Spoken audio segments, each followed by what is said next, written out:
दंड विधियाँ राजस्थान संशोधन विधेयक 2021 पे चर्चा हो रही है और इसमें 1860 के केंद्रीय अधिनियम संख्या 45 की धारा 272 से लेके 276 पे संशोधन सुझाए गए हैं।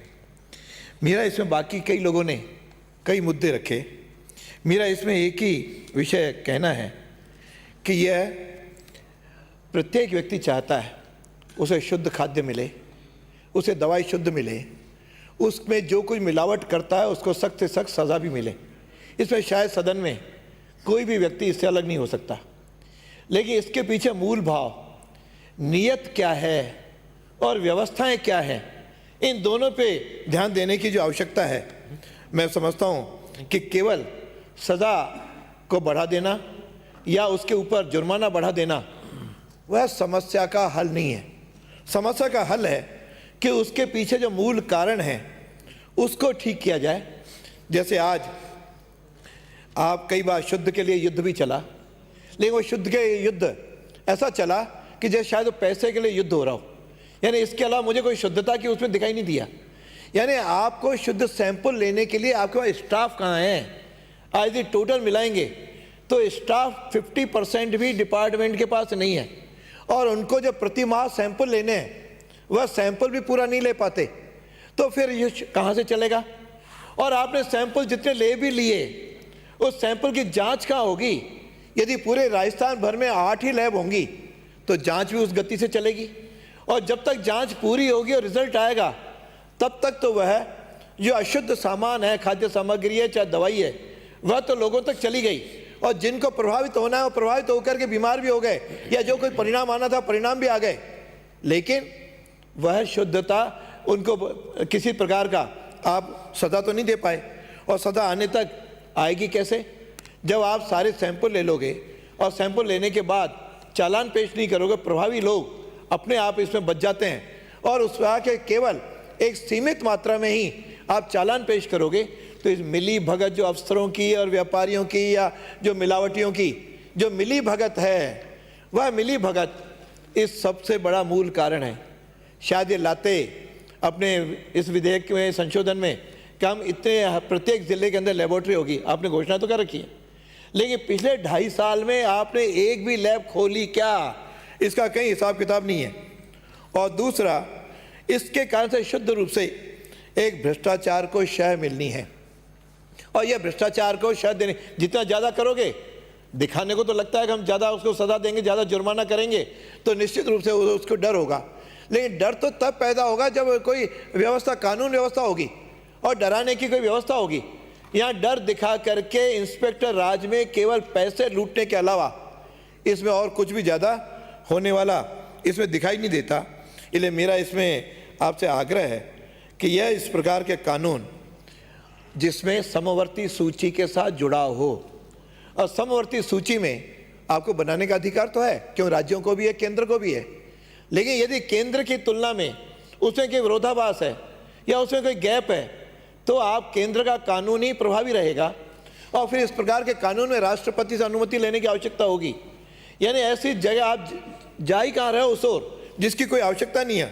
अभी कुछ सदस्य ने बताया कि उसके पहले ही आपके केंद्र के कानून उससे ज़्यादा औषधि के मामले में कठोर हैं, तो जब पहले से कठोर हैं उसकी पालना तो करवाओ। यानी पालना, मुझे लगता है execution is the main problem.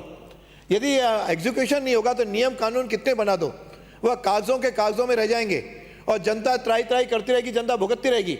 ये इस लोकतंत्र के अंदर मूल उसका जो भाव है।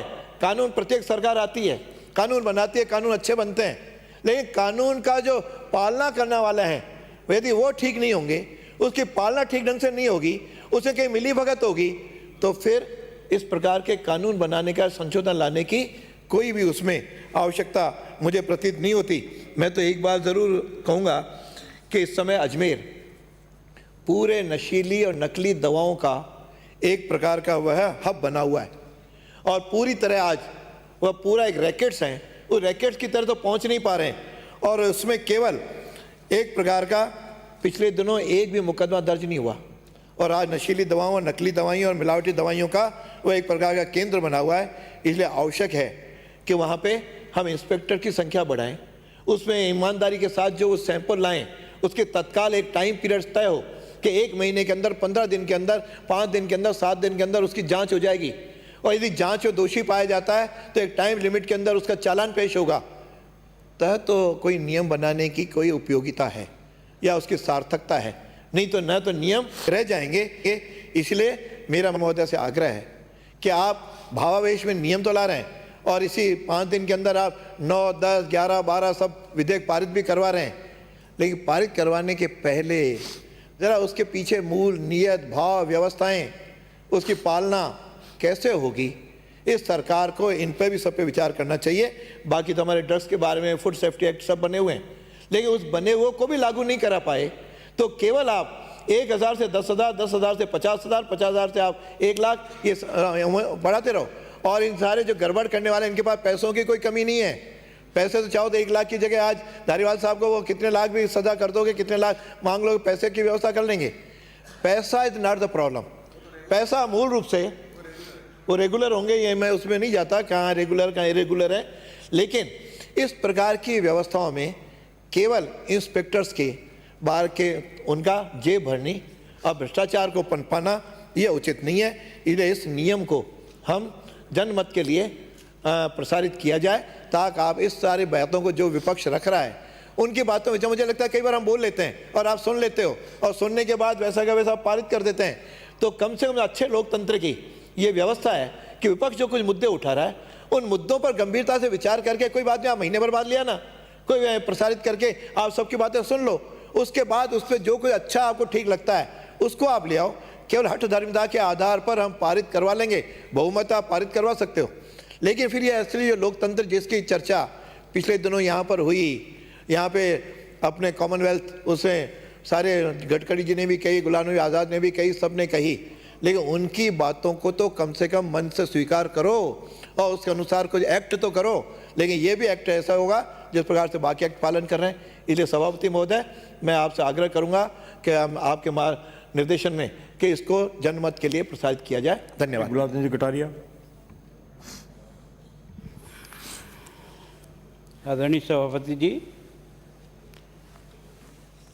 दंड विधेयक